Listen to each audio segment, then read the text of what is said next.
Hi everyone, I'm Chernobyl, and this is a run of Spiral Abyss Floor 12, where I let a random number generator select my team. As you can see, the RNG has decreed that my top team should be Mona, Xiangling, Ganyu, and Klee, and my bottom team should be Sucrose, Venti, Ayaka, and Razor. Naturally, I picked a crit card, and right off the bat, I like to dash behind one of the Potioneer treasure hoarders and put down Mona's taunt. Shadows of fate. Then switch to Ganyu and cast Ganyu Burst, which snapshots the Thrilling Tales attack buff. Then I cast Mona Burst, which freezes enemies and applies the extended Omen debuff. I then switch to Xiangling to catch Pyronado, and finally to Klee for some on-field DPS time. You may notice Klee doing 8188 physical damage here and there. This is because of the Blessing of the Abyssal Moon for this cycle, which allows characters to deal chunky physical hits after a burst. But the drawback is that they lose HP whenever this happens, and that HP loss can potentially be fatal. Still, overall this is an extremely powerful Abyssal Moon effect. In terms of damage, this randomized team I got is very top heavy.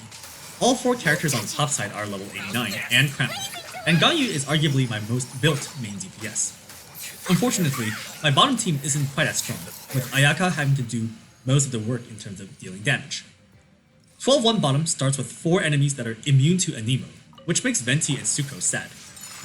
I snapshot Thrilling Tales from Sucrose and Noblesse from Razor before casting Ayaka's Burst, and that gives me just barely enough damage to one cycle of the Eye of the Storm, before it can be annoying and fly off into outer space. I then try to infuse Venti's Burst with Cryo, but I misjudged the distance and missed the entire burst. Oops. This is quite a setback because I did not get to apply Resistance Shred from 4-piece Iridescent or Battery Ayaka. But it's not a huge setback because the enemies are low enough that I can use Razor to apply Wolf's Greystone buff. And even outside of her burst damage, Ayaka has decent multipliers on her charge attacks, which can reliably hit floating specters with its wide AoE. For the second half of this fight, I like to focus the Lava Troll because a single hit from him can severely hurt. Although the RNG has blessed me with good DPS options on both sides, it did not give me a single healer or shielder. This is not so much an issue on the top side. In fact, I have done randomized Abyss runs before with no healer on top. But 12-3 bottom with no healer is really unpleasant. To make things worse, the Geospecters have these homing Ningguang type projectiles that pack a punch, and it's really difficult to avoid hits with Ayaka because she is my main DPS here. Ayaka's HP is the most precious resource on this bottom team. Still, with one more Sakura swirl, I am able to finish off the intimidating Lava Troll, and I have 30 or so seconds to spare. Which means I could recharge energy on this last enemy, but I don't really need to because I'm not going to need it for 12-2 anyways. On 12-2 once again, I picked the crit card, and while the Makukenki is invulnerable, I like to cycle through my elemental skills for energy, making sure to funnel Pyro Particles to Xiangling so that she can start off with Pyronado. I then switch to Ganyu, pick up the Pepper from Guoba, and walk counterclockwise around the Makukenki while landing some melt charge shots. This allows Pyronado to hit more often due to opposing rotations. Once the Makukenki uses his Cryo Field attack, that signals the start of his second phase. Now, I want to use Ganyu's Burst, then switch to Klee for some melts. But first, I want to pin the Makukenki against the wall to make sure he has limited mobility. This can be done by baiting his backdash. And here we go. After casting Ganyu's Burst, I get the Thrilling Tales buff, and I get the attack buff from Witsit. I saved Klee's Burst for the Cryo Field attack because, well, I'm gonna be honest, I'm still not 100% confident about dodging that attack, and it pretty much one-shots everyone in my entire party. At this point, I have Pyronado up, but I decide not to use it because I know that time is going to be much tighter on 12-3 than on 12-2. So I mainly use Ganyu's charge shots to finish him off, all the while recharging energy on everyone, in preparation for the Ruin Guards on the next chamber. Here, as the Makukenki slashes at me, I make a mistake and I go too far from him, and that provokes him into using his dash attack. This forces me to dodge not once but twice, but overall it's not a big time loss anyways, and certainly the time loss is not going to matter on 12-2.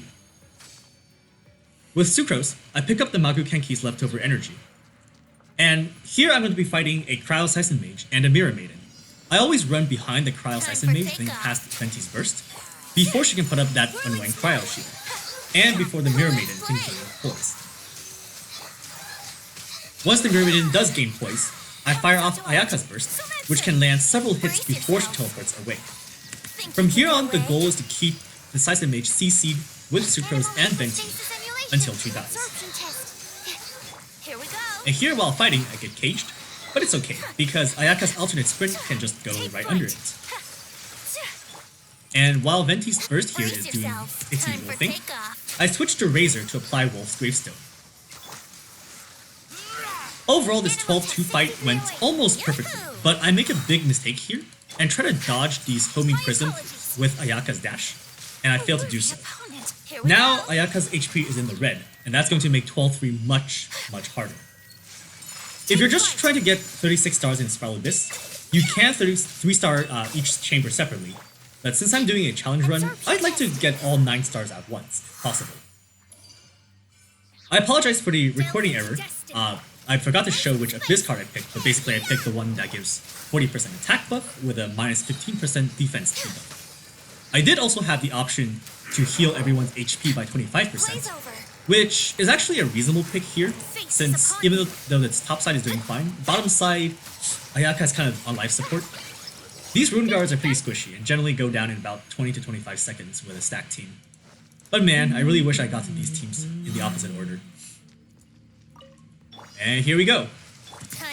I start off by firing Venti's Burst onto the Perpetual Mechanical Array, then wait for it to do the go up and slam attack before casting Ayaka's Burst.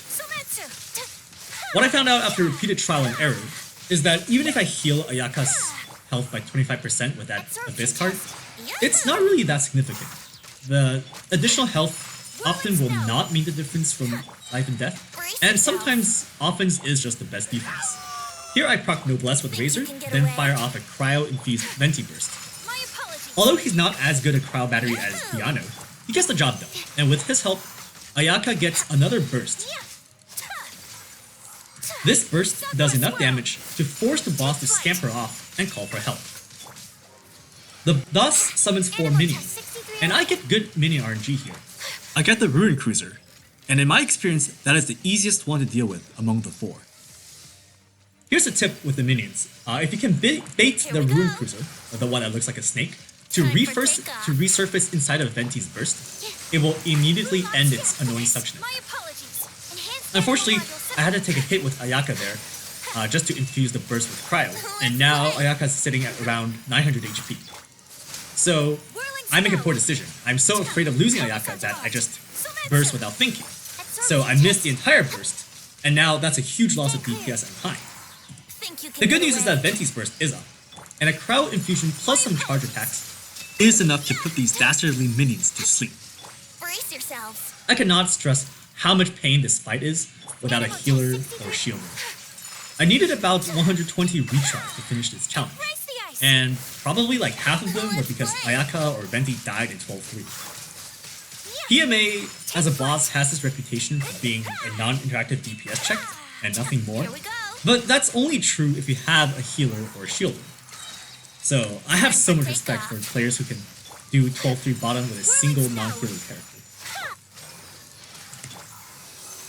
Anyways, now I'm just playing VV, and after this Wolf's Gravestone proc and this Ayaka Burst, I try to squeeze out every last bit of value out of the Abyssal Moon buff by leaving her at only 90 HP.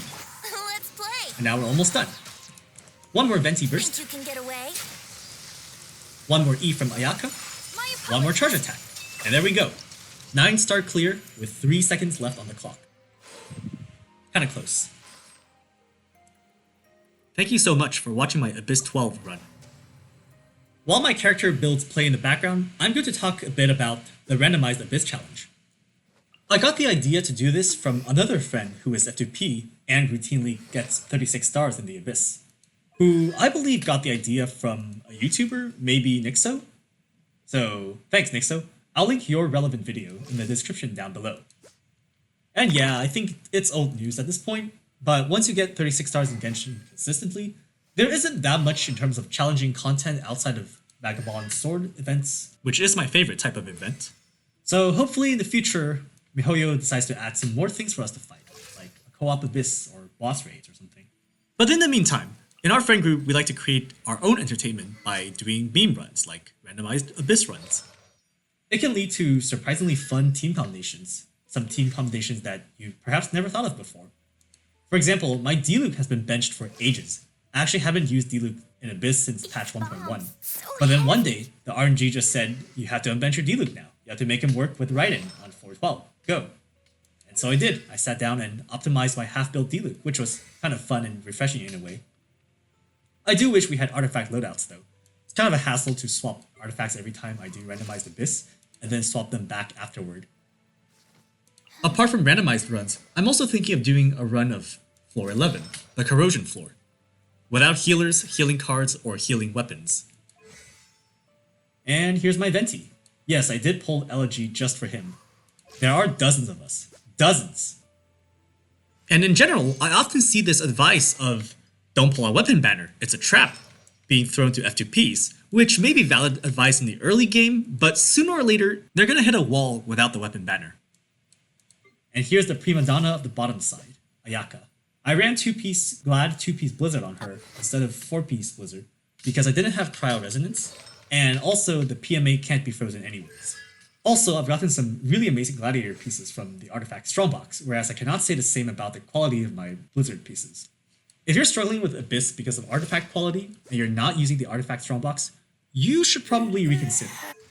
Artifact Strongbox was one of the biggest resin buffs we got from MiHoYo in all of Genshin, and is frankly not being talked about enough. Alright, I think that's enough from me. This is Chernobyl, signing out.